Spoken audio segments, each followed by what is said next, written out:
Untuk memperbanyak harta, sedekah. Sedekah itu apa? Keluarin duit, keluarin harta.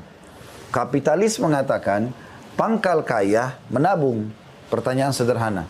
Ketemu nggak antara konsep Islam sama kapitalis? Yang satu mengatakan keluarkan, kau akan kaya. Yang satu mengatakan simpan, kau akan kaya. Jelas jawabannya tidak. Nabi SAW bersabda dalam hadis riwayat Bukhari, Allah SWT berfirman, ya bani Adam, anfik alaik. Wahai anak Adam, berinfak di jalanku, aku akan berinfak kepadamu. Jadi makin kita keluarkan, maka makin banyak yang datang. Kapitalis mengatakan menabung, kau akan kaya. Nggak bisa ketemu ini. Sampai seseorang di antara kita saking luar biasa pengaruhnya sistem kapitalis pada kita ini, sampai kita terpengaruh ke dalam-dalam sampai kepada keturunan kita sekaligus. Terbukti anak-anak kita selalu kita belikan celengan. Apa yang kita suruh? Nabung nak. Kalau kita suruh nabung teman-teman sekalian, bukan kita suruh sedekah, maka yang muncul di benak dia adalah kekikiran. Terbukti setelah dia mulai nabung celengannya, kakaknya aja sentuh dia marah. Bahkan orang tuanya ambil celengannya cuma mau pindahin, ibu ayah mau dibawa kemana? Anda lahirkan konsep kekikiran padanya. Padahal bakhil itu disepakati ulama termasuk bagian daripada dosa besar. Gak boleh kita bakhil, kita harus dermawan. Kan itu. Kalau yang benar adalah Anda kasih uang jajan sekolah anak Anda, insya Allah pada saat selesai pandemi, anak-anak Anda sekolah, Anda kasih uang jajan misalnya, maka sampaikan, nak, nanti di waktu istirahat, cari temanmu yang tidak mampu, bayarkan, traktir ya, ajar sedekah. Anda kalau pernah dengar cerita sahabat yang mulia Sa'ad ibn Ubadah radhiyallahu anhu, ini orang terkayanya Madinah, ya, dari penduduk asli Madinah. Tentu yang dari asli Mekah ada datang Abdurrahman bin Auf, ada Utsman bin Affan, ada Abu Bakar, orang-orang kaya juga. Tapi orang terkayanya Madinah namanya Sa'ad bin Ubadah radhiyallahu anhu. Dia yang Anda kalau masih ingat kisah waktu pertama sekali Muhajirin tiba di Madinah, Nabi persaudarakan dia dengan Abdurrahman bin Auf. Yang dia tawarkan, hai Abdurrahman, setengah kebun kurma Madinah punya saya mau bagi dua dengan kau. Saya punya 2 orang istri, kamu lihat salah satunya mana kau suka, saya ceraikan setelah iddah kau boleh nikahi. Setengah kebun kurma. Ini orang terkenal sekali dengan sedekahnya.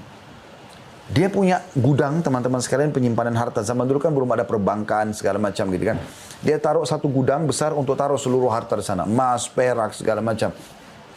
Dia punya anak laki-laki namanya Qais. Qais terkenal sekali juga dengan dermawan. Ayahnya memang latih begitu. Apa yang dilakukan oleh keduanya? Saat bilang begini sama anaknya, hai Qais, hai anakku, ini gudang hartanya ayah. Ayah mau kau tiap hari sedekahkan. Anda boleh baca kisahnya. Dan Anda bisa kembali ke ceramah kami, kalau kembali ke YouTube di Khalid Basalamah Official, masuk ke playlist, cari serial sahabat Sa'ad bin Ubadah. Atau Qais bin Sa'ad bin Ubadah. Insya Allah dua-duanya mudah-mudahan saya sudah bahas. Tapi Sa'ad bin Ubadah sudah saya bahas jelas. Dia bilang, anakku ini adalah gudang hartanya ayah, sedekahkan. Jadi tiap hari ayah sama anak ini bersaing bersedekah. Bahkan mereka naik ke atas rumah mereka, setiap hari mereka teriak-teriak, wahai muslimin, siapa yang butuh utang datanglah, siapa yang butuh kebutuhan pokok datanglah. Setiap hari sedekah. Subhanallah, gudangnya nggak pernah kosong. Ini teori teman-teman sekalian, pasti demi Allah benar. Syaitan yang membuat Anda takut. Oh, kalau saya keluarkan berarti berkurang di rekening saya. Ini kebodohan, ini kapitalis, harus dilawan. Karena Nabi SAW mengatakan, hai anak Adam, berinfak, aku akan berikan kepadamu. Dan Allah mengatakan dalam ayat yang lain, a'udzubillahi minasyaitonirrajim, man ja'a bil hasanati falahu asyru amsalihha. Siapa yang datang melakukan satu perbuatan kebaikan termasuk sedekah, kami akan balas kata Allah dengan 10 kali lipat minimal. Ini fakta sejarahnya banyak sekali. Semua sahabat yang berhasil dan sukses kaya raya karena sedekahnya. Mereka nggak pernah ragu dengan masalah itu. Keluarkan teman-teman. Mau dapat ikan paus, pakai kapal tanker. Anda mau dapat ikan paus, pakai jaring kecil. Celengan masjid lewat, 2.000 rupiah. 2.000 terus. Minta sama Allah 2.000 apa? Kesehatan, kekuatan, keturunan, selamat dari neraka, masuk ke surga. Bakhil dia luar biasa. Bagaimana bisa? Apalagi Anda seorang pengusaha.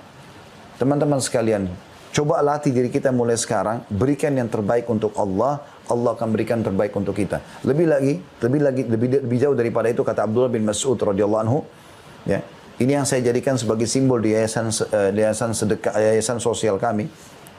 Itu kata beliau, siapa di antara kalian yang mampu meletakkan hartanya di langit, letakkanlah, karena tidak akan pernah dijangkau oleh oleh tangan pencuri dan juga rayap. Ya. Sedekahkan, keluarkan. Seorang pengusaha sukses dari Turki zaman dulu, nih kisah klasik di zaman Utsmaniyah dulu. Dia pernah melihat atau berkumpul sama teman-temannya pengusaha. Mungkin kayak Anda sekarang ini berkumpul para pengusaha. Kemudian teman-temannya semua punya sistem mirip seperti kayak kapitalis. Mereka setiap ada keuntungan taruh, nabung terus. Berhasil jalan pekerjaannya, tapi yang satu ini enggak. Setiap ada keuntungannya dia selalu sedekahkan. Subhanallah, dia sangat maju pesat, gitu kan? Usahanya jalan. Tapi teman-teman sempat bilang, cuman kau tidak punya tabungan, nggak kayak kami. Kau tidak sayang pada hartamu. Apa jawaban dia? Renung ini. Dia mengatakan begini, ya sebenarnya tidak sayang harta itu kalian, bukan saya. Saya justru sayang sekali harta saya. Saking saya sayangnya, sampai saya bawa harta itu ke sana. Maksudnya ke akhirat. Saya sedekah ini tuh saya bawa ke sana. Kalau kalian nanti meninggal sudah dibagi jadi warisan. Coba teman-teman praktekin teori ini. Kalau Anda biasa sedekah 100.000, coba pindah ke 1 juta. Kalau biasa 1 juta, Anda pindah ke 10 juta. Sudah 10 juta, pindah ke 100 juta. Sudah 100 juta, pindah ke 1 miliar. Pindah ke 10 miliar. Pindah makin besar, makin bagus. Makin besar Anda keluarkan sedekah itu, demi Allah makin besar juga yang akan datang dari Allah Subhanahu wa Ta'ala. Anda coba praktikin ini. Abdurrahman ibn Auf radhiyallahu anhu pernah kedatangan 1 peti keuntungan emas. Dia gelisah, nggak bisa tidur. Istrinya tanya, kenapa wahai Abdurrahman? Dia bilang, saya belum pernah kedatangan keuntungan sebanyak ini. Lalu kata istrinya, apa yang kau akan lakukan? Dia bilang, saya gelisah, saya mau sedekahkan. Kata istrinya, baiklah. Sama-sama mereka suami istri malam itu membungkus harta disedekahin sampai pagi. Begitu selesai pagi hari mereka lega karena nggak ada uang ditaruh di rumahnya. Karena sedekah di jalan Allah gitu. Besok datang keuntungan 2 peti. Mereka sedekahin semua, lusa datang 3 peti. Begitu terus makin kaya Abdurrahman ibn Auf karena sedekahnya. Ini sudah ya firman Allah Subhanahu wa taala, "Wa ma anfaqtum min syai'in fa huwa yukhlifu." Apa yang kalian infakkan pasti Allah akan ganti. Dan juga sabda Nabi SAW tadi ya.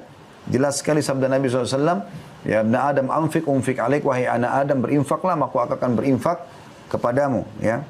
Saya selalu menyarankan teman-teman, ini bukan tulisan saya ya, tapi saya selalu menyarankan agar teman-teman baca dan beli buku ini.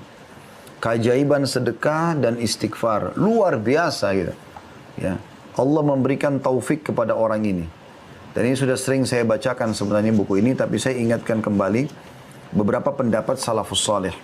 Kata Umar radhiyallahu anhu, sesungguhnya amal itu saling berbangga-bangga diri. Lalu sedekah berkata, saya adalah yang paling baik di antara kalian. Abdul Aziz bin Umair berkata, rahimahullah, salat itu akan menyampaikan dirimu setengah perjalanan. Puasa akan menyampaikan dirimu ke pintu sang raja, Allah Subhanahu wa taala. Sedangkan sedekah menyampaikan dirimu ke hadapan raja tersebut. Ibnu Abi Ja'ad berkata, rahimahullah, sesungguhnya sedekah itu benar-benar menghilangkan 70 pintu keburukan. Yahya bin Mu'ad berkata, tidaklah saya mengetahui 1 biji yang mengimbangi gunung dalam balasan kecuali sedekah. Bahkan Asy-Syubi lebih jauh mengatakan, siapa yang menganggap dirinya, siapa yang tidak memperlihatkan kalau dia lebih butuh kepada orang fakir yang menerima sedekahnya daripada orang fakir kepada dia, dia telah menghancurkan sedekahnya. Al-Laits ibn Sa'ad berkata, barang siapa yang telah mengambil dariku suatu sedekah atau hadiah, maka hak dirinya atas diriku adalah lebih besar daripada hak diriku atas dirinya, karena dia telah menerima apa yang telah aku korbankan kepada Allah. Al-Fudail bin Iyad berkata rahimahullah, kepada seseorang yang menerima sedekah, mereka membawa perbekalan-perbekalan kita menuju akhirat tanpa upah sedikit pun, hingga mereka meletakkan di atas timbangan di hadapan Allah. Ali bin Abi Thalib berkata radhiyallahu anhu, barang siapa yang telah diberikan suatu harta oleh Allah, maka hendaklah ia menyambung kekerabatan dengannya, bantu kerabat-kerabatnya, memperindah jamuan untuk tamunya, menolong seseorang yang membutuhkan, membebaskan tawanan, membantu ibnu sabil, orang terputus jalan, orang-orang fakir dan miskin, para musyahidin, dan dia bersabar atas musibah yang menimpa hartanya. Akan ada orang utang nggak bayar, itu semua orang lalui teman-teman. Bukan cuma Anda pribadi. Siapa di antara kita teman-teman di sini yang utang, semuanya orang bayar. Ada cobaan di harta itu. Karena dengan perkara-perkara itu dia akan memperoleh kemuliaan dunia dan juga kemuliaan akhirat. Abu Hatim berkata, bakhil itu adalah sebuah pohon di neraka, sedang ranting-rantingnya ada di dunia.